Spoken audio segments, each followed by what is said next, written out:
चुनाव शांत रहिए। 400 सीटों का दावा कर रहे थे। अब 400 सीटों का दावा करते करते 113 में सिमट गए। अब अभी आरोप लगा रहे थे कि भारतीय जनता पार्टी यानी सरकार केवल जातियों धर्मों में नहीं बल्कि विपक्ष में भी भेद डालती है। अब ये मत कहना कि अगर आपके यहाँ कोई फूट पड़ जाए, कोई अलग हो जाए तो हमारे ऊपर आप आरोप लगाए कि हमने ऐसा कर दिया है। हमको ये करने की आवश्यकता नहीं है। आप अपना परिवार, अपनी पार्टी को आप अपने वहां के अभी आप संभालिए, मैं कह रहा हूं ना संभालिए। बहुत सारे लोग मेरे संपर्क में आ चुके हैं, मेरे बहुत सारे संपर्क में आ चुके हैं। उधर कुछ खाली ना हो जाए इसकी चिंता करिएगा। इसलिए मैं आपके सामने माननीय अध्यक्ष जी आपके माध्यम से यहाँ कहना चाहता हूं, इस बार का विधानसभा चुनाव बड़ा रोचक था। मैं वास्तव में आश्चर्य करता था कि अगर एक बार का दावा 2014 का जो आपने किया था, मैं सुनता था उसको, मैं इसी सदन में बैठा था और संयोग से उस समय मुझे उस राजनीति में पहली बार मैं विधानसभा में आया था और उस समय आया था जब समाजवादी पार्टी की लहर थी। उस सीट से आया था जिसके आपको बड़े गुणगान दिखाई दे रहे हैं। उसकी मैं जानता हूं क्या स्थिति है, लेकिन आप भरोसा रखिए आपको 25 साल तक केशव प्रसाद सत्ता पे आने नहीं देगा। आप विपक्ष, आप श्री अखिलेश जी हमारे बड़े अच्छे, आपको मैं पसंद करता हूं। अध्यक्ष बोले हम आ पाए ना आ पाए, ये हमारे माननीय सदस्य लोक भवन में कब बैठ पाएंगे? लोक भवन में तो कमल खिल चुका और वो कमल खिला रहेगा। और देखिए माननीय अध्यक्ष जी, साइकिल पंचर हो गई है तो अब पंचर को ठीक कराने की जो आपकी साइकिल है उसको शायद उत्तर प्रदेश जनता ठीक करेगी नहीं। इसलिए मैं लोक भवन में कब बैठूंगा? लोक भवन में हम लोग, ये पीडब्ल्यूडी मिनिस्टर रहे, ये भूल गए इनके जिले की मुख्यालय की सड़क किसने बनाई? आपने बनाई? बताइए बताइए। फोर लेन किसने बनाई बताइए? अध्यक्ष जी मैं आप कृपया करके आपस में डिबेट नहीं करें, आपस में डिबेट नहीं करें। कृपया करके नेता प्रतिपक्ष पूर्व मुख्यमंत्री जी को ये बता दीजिए, ये 5 साल सत्ता में नहीं रहे, आगे 5 साल के लिए फिर विदा हो चुके हैं। 2027 में चुनाव आएगा, मैं तो यह मानता हूं कि फिर कमल खिलेगा। फिर आप तब, अभी कोई भविष्य इस समय नहीं है, लेकिन सड़क किसने बनाई है, एक्सप्रेस किसने बनाया है, मेट्रो किसने बनाई है?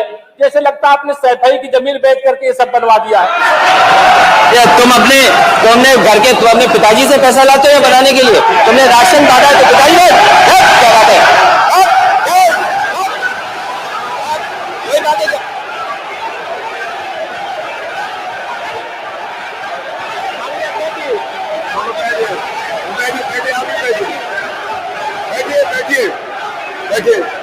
आप भी बैठे, राजेश जी आप भी बैठे, सब लोग बैठे, आप भी बैठिए, आप भी बैठिए, सब लोग, नेम जी बैठिए, राजीव बैठो, आप भी बैठिए प्लीज, आप भी बैठ नहीं, आप बैठिए, आप बैठिए। जवाब हो गया, उन्होंने दे दिया, आप बैठिए, आप हो गया जवाब, वो नेता है ना माननीय अखिलेश जी ने दे दिया, आप बैठिए, आगे बातचीत चल रही है, बैठिए।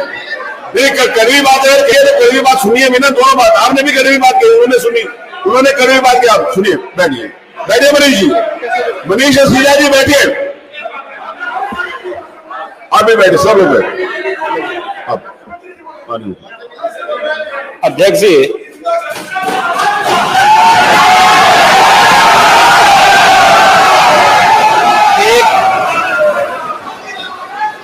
एक घंटे से अधिक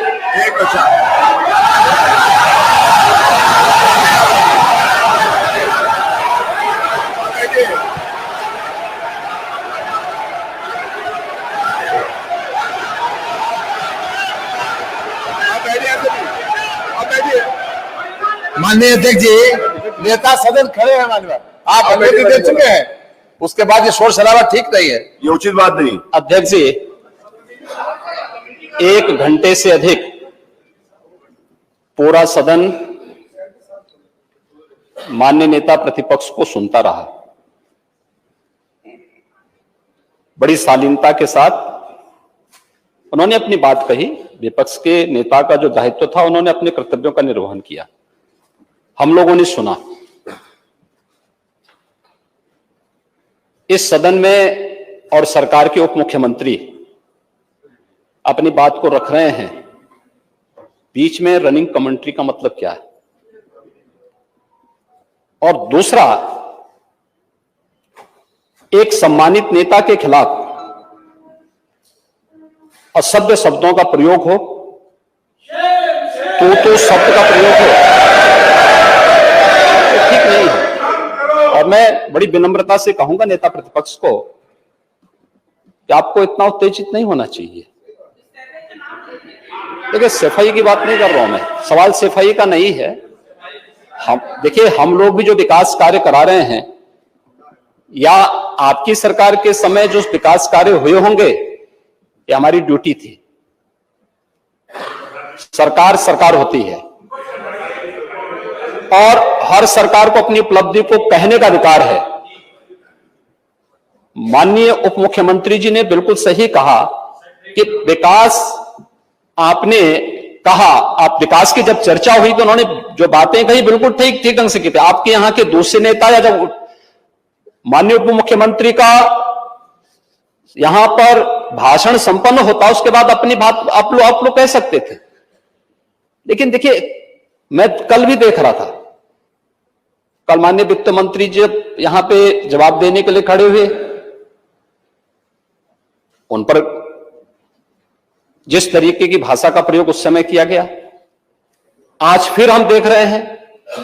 देखिए, लोकतंत्र में हर सदस्य को सदन में अपनी बात रखने का पूरा अधिकार है, और अगर आप कहेंगे तो कैसे इस बात की अपेक्षा रखते हैं कि इस पार से उसका जवाब नहीं मिलेगा।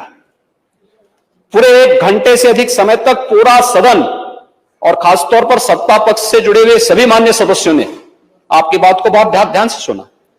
देखिए, सहमत होना ना होना अपना विषय है, नहीं, सवाल दूसरा नहीं। देखिए, सफाई भी इसी प्रदेश का हिस्सा है। अध्यक्ष महोदय, सवाल ये नहीं है, मैं सुनने को तैयार हूं। अच्छा, मुख्यमंत्री जी बोल रहे हैं, सफाई भी तो इसी प्रदेश का हिस्सा है। नहीं, सफाई, देखिए, भाषा आप उसको बाद में बोल सकते हैं। देखिए, हमारी सहमति असहमति हो सकती है, देखिए हमारी असहमति असहमति हो सकती है किसी बात पर, हम बाद में इस बात को करेक्शन करा सकते हैं, लेकिन तो मैंने शब्द का प्रयोग नहीं किया जाना चाहिए और किसी भी असभ्य भाषा का प्रयोग नहीं होना चाहिए। और मैं माननीय अध्यक्ष जी से अनुरोध करूंगा कि अगर इस प्रकार की शब्दावली प्रोसीडिंग का हिस्सा बनी है तो कृपया उसको हटवा दें, क्योंकि यह गलत परंपरा होगी और मैसेज का देश के अंदर खराब जाएगा। हमें हमेशा इस बात को ध्यान में रखना होगा, सदन की मर्यादा का ध्यान हर हाल में बनाए रखना होगा। दूसरा, जब एक सदस्य बोल रहा हो तो सदस्य के बीच में, और खासतौर पर उप मुख्यमंत्री बोल रहे हो, तो बीच में रनिंग कमेंट्री करना, बीच में धमकी देना, ये चीजें ठीक नहीं है और मुझे लगता है सदन की मर्यादाएं इससे आहत होती हैं। कोई भी इसको नहीं स्वीकार करेगा और मैं विनम्रता से कहूंगा माननीय नेता प्रतिपक्ष को, उनका सम्मान है, वे सबसे बड़े विपक्षी दल के नेता हैं और मुझे लगता है कि इस मर्यादा की अपेक्षा केवल सत्ता पक्ष से ही न करें, विपक्ष भी उस मर्यादा का पालन करेगा तो दोनों का सम्मान बना रहेगा और यह सम्मान दोनों का बना रहे। देखिए, सहमति और सहमति लोकतंत्र की ताकत है, या आवश्यक नहीं, हम ये नहीं कहते हमारी बात से सहमत हो, या मैं ये भी नहीं कह सकता कि मैं आपकी बात से सहमत हूं। जब मेरी बारी आएगी, मैंने तो पूरे 1 घंटे तक आपकी बात को सुना, मेरी बारी जब मेरे दल की ओर से मेरी बारी लगाई जाएगी, मैं उस दिन अपनी बात को यहां पे रखूंगा।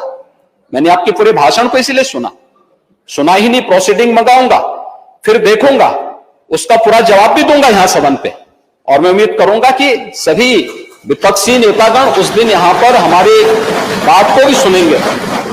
लेकिन एक सरकार के वरिष्ठतम नेता में से एक और उप मुख्यमंत्री जो लगातार दूसरी बार उप मुख्यमंत्री हो रहे हैं, उनके द्वारा अपनी बात को रखा जा रहा हो, मुझे लगता है शालीनता से हमें सुनना चाहिए। अगर हमें लगता है गलत हो रहा है, देखिए बहुत सारी चीजें अगर हम भी इस बात को कहते, बहुत सारी चीजें नेता प्रतिपक्ष भी ऐसी थी जो आपत्तिजनक हो सकती थी, हमने सुना, नहीं, हमें जो स्वीकार करना हो वो स्वीकार करेंगे और उसका जवाब देंगे भी, लेकिन बीच में इस तरीके की उत्तेजना दिखाना उचित नहीं है। देखिए, माहौल इससे खराब होता है और अनावश्यक रूप से बाहर मैसेज खराब जाता है। हमारे बारे में टिप्पणियां होती हैं, सदन के बारे में टिप्पणी होती है, हर एक सदस्य की मर्यादा भंग होती है और सदस्य की इसका सम्मान बाहर तार तार होता है, पब्लिक में इसका मैसेज खराब होता है। और इस प्रकार की शब्दावली का प्रयोग ना हो। और अगर ये तो शब्द का प्रयोग हुआ है तो मैं आपसे अनुरोध करूंगा कि कृपया इसको सदन की प्रोसीडिंग का हिस्सा कतई न बनाने दिया जाए, क्योंकि ये आने वाले समय में नजीर बनेगा। फिर यही होगा जो इससे पहले इस सदन में होता रहा है, उस चीज को हर हाल में रोकना होगा। और मैं आपसे विनम्र अनुरोध करूंगा कि ये रनिंग कमेंट्री, बीच में धमकी देना, ये चीजें बंद होनी चाहिए। अच्छा होगा कि कार्रवाई को दिखवा लूंगा। धन्यवाद। मैं कार्रवाई को दिखवा लूंगा। अध्यक्ष महोदय, अध्यक्ष महोदय, जो बात अगर नेता सदन ने कहा कि कोई अनपार्लियामेंट्री लैंग्वेज या वर्ड्स आए तो उन्हें निकाल दिया जाए, मैं भी सहमत हूं। लेकिन मेरा अध्यक्ष महोदय वही निवेदन ये भी है कि किसी को पर्सनल नहीं कहा जाना चाहिए। सैफई, आपको बहुत ज्यादा सैफई की जमीन बेच करके हम और आप लोग को जनता हमें मौका देती है अपना बजट खर्च करने के लिए। आपको और हमें मौका मिलता है। मुख्यमंत्री जी ने कहा ना कि कोई भी वो सरकारी पैसे से होता है। तो मेरा यही निवेदन है नेता संसद से, बहुत अच्छी तरीके से इस तरह की बात नहीं आए कि जमीन बेच करके कर दिया जाए। माननीय केवल मैंने ये कहा था कि जो आपके जिले के लिए जो 4 लेन बनी थी वो किसने बनाई थी? माननीय उपमुख्यमंत्री जी, क्या बात है? माननीय ये देखिए फिर सब लोग ध्यान से सुने, सब लोग